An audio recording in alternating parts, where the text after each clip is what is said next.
लग्नानंतर होईलच प्रेम मालिकेची कथा सध्या एका निर्णायक टप्प्यावर पोहोचली आहे.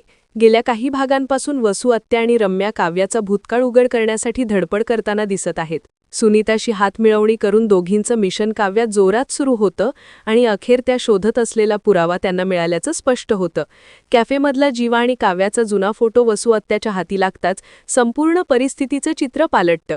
इतक्या दिवसांपासून दडपून ठेवलेलं सत्य आता वर येणार हे निश्चित झालं आहे.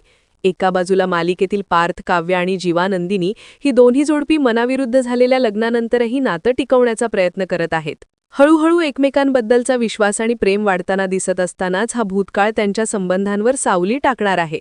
देशमुखांच्या घरात सारे कशात गुंतलेले असताना गुरुजी अनपेक्षितपणे येऊन 16 डिसेंबरला काहीतरी अघटित घडणार असल्याचा इशारा देतात. त्याचवेळी वसू आत्या देखील हेच सत्य उघड करण्यासाठी 16 डिसेंबरची तारीख ठरवते. त्यामुळे आता मालिकेत काय गोंधळ उडणार याची उत्सुकता प्रेक्षकांमध्ये वाढली आहे. वसू आत्याला मिळालेला फोटो फक्त एक पुरावा नाही, तर देशमुख कुटुंबाच्या सुखी आयुष्याला धक्का देणारी मोठी घटना ठरू शकते. रम्यानेही आईला विचारलेलं हे सर्वांसमोर कधी मांडायचं हा प्रश्न जणू आगामी वादळाची चाहूल देतो.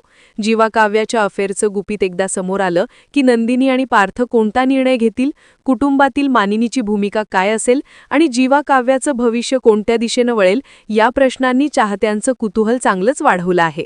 सध्या मालिकेचा नवा प्रोमो सोशल मीडियावर जोरदार चर्चेत आहे. हे होणारच होतं. 16 तारखेची वाट पाहतोय, आता खरी एंट्री होणार ड्रामाची, अशा प्रतिक्रिया प्रेक्षकांनी दिल्या आहेत. फक्त 17 दिवस उरले आहेत आणि त्या दिवशी लग्नानंतर होईलच प्रेम मालिकेला निर्णायक वळण मिळणार आहे एवढं नक्की. देशमुख कुटुंबात येऊ घातलेला हा महाखुलासा पुढील भागात किती मोठा भूकंप घडवतो हे पाहण्यासाठी प्रेक्षक आतुर झाले आहेत.